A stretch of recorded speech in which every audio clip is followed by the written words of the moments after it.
মাস এইভাবে যদি ভাগ করে নিত যে কোন মাসে কোন কাজটুকু দায়িত্ব নেওয়ার কাজ করবো, তার সেটা স্বাধীন, তার একটা স্বাধীন বিচার ব্যবস্থা প্রায়োরিটি বেসিস। যদি এই স্বাধীন বিচার ব্যবস্থা সরকারের সহযোগিতা হাসিনার বিচার প্রক্রিয়াটা যদি দ্রুত হতো, হাসিনা কি একা, হাসিনার সঙ্গে হাসিনার পরিবারের সবাই জড়িত না, তাহলে তাদের বিচারটা দৃশ্যমান হতে হবে না? তাহলে হাসিনার বিচার, হাসিনার পরিবারের বিচার যদি দৃশ্যমান হয়ে যেত কদিনে, মানুষের এই বক্তব্যটা আসতো না। হাসিনার পরিবারের বাইরে হাসিনার দোষর যারা মন্ত্রী ছিল, যারা এমপি ছিল, এরা সবাই লুটতরাজের সঙ্গে জড়িত ছিল, দুঃশাসনের সঙ্গে জড়িত ছিল, গুম খুনের সঙ্গে জড়িত ছিল, রক্তের দাগ কিন্তু এখনো শুকায় যায়। এদের বিচার তো এখনো দৃশ্যমান। তাহলে এই বিচারগুলো দৃশ্যমান হওয়া উচিত। আমরা তো বারবার বলতেছি যে প্রায়োরিটি বেসিস হাসিনার বিচার, হাসিনার পরিবারের বিচার এবং দোষীদের বিচারটা আগে করতে হবে।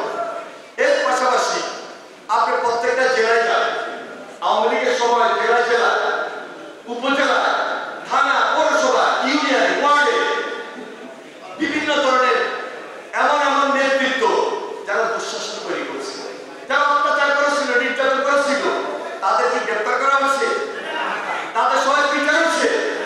যদি এই সব প্রক্রিয়াটা যদি গত 7 মাসে হয়ে যেত, অথবা আরো যদি 2-3 মাসে হয়ে যায়, তাহলে আওয়ামী লীগ নিষিদ্ধ গুরুত্বপূর্ণ না আওয়ামী লীগের বিচারটা গুরুত্বপূর্ণ?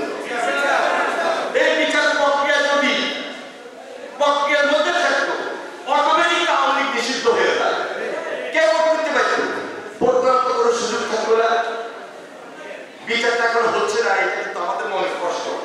আমরা যারা আন্দোলন সংগ্রাম করছি, আমরা যারা নির্যাতিত হয়েছি, এটা আমাদের কষ্ট। এই কষ্টের জায়গা থেকে, প্রত্যাশার জায়গা থেকে বারবার দাবি করছি সরকারের কাছে যে অবিলম্বে বিচার প্রক্রিয়াকে ত্বরান্বিত করার মধ্য দিয়ে আওয়ামী লীগকে নিষিদ্ধ করেন। এবং এই বিচার প্রক্রিয়াটা যদি দৃশ্যমান হয়ে যায়, তাহলে যখনই একটা নির্বাচনের আলোচনাটা আসবে, সেই নির্বাচনের আলোচনাকে গোলটেবিল বৈঠক হবে সরকারের সঙ্গে, সকল রাজনৈতিক দল বসে সেখানে একটা সমঝোতা চুক্তি করবে। সমঝোতা করে বলবে, হ্যাঁ আওয়ামী লীগ কিন্তু নির্বাচন করার কোনো সুযোগ নেই, আওয়ামী লীগ এই দেশে গুম করছে, আওয়ামী লীগ দেশে খুন করছে, আওয়ামী লীগ অত্যাচার করছে, নির্যাতন করছে, গণহত্যা করছে, লুটপাট করছে, তাহলে এই দেশে আওয়ামী লীগের নির্বাচন করার সুযোগ নেই। তাহলে অটোমেটিক ওই সিদ্ধান্ত পরিপ্রেক্ষিতে আওয়ামী লীগ নিষিদ্ধকরণের একটা বার্তা আমরা তাদের সাথে দিতে পারতাম। এখন পর্যন্ত আমরা সেটা করি নাই। না করে আমরা আমাদের রাজনৈতিক দলের মধ্যে বিভেদ সৃষ্টি করতেছি, জাতির মধ্যে এই বিভেদটা নিয়ে আসতেছি। এই বিভেদটা কিন্তু খুব কষ্টকর, খুব দুঃখজনক।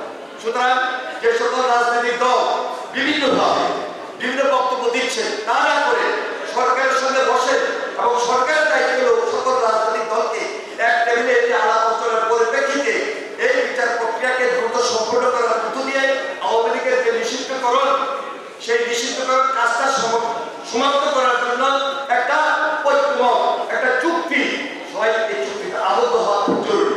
এর ফলে পার্লামেন্ট নির্বাচন হবে, নির্বাচনের মধ্যে ওই আইনগুলা সেখানে পাস হবে।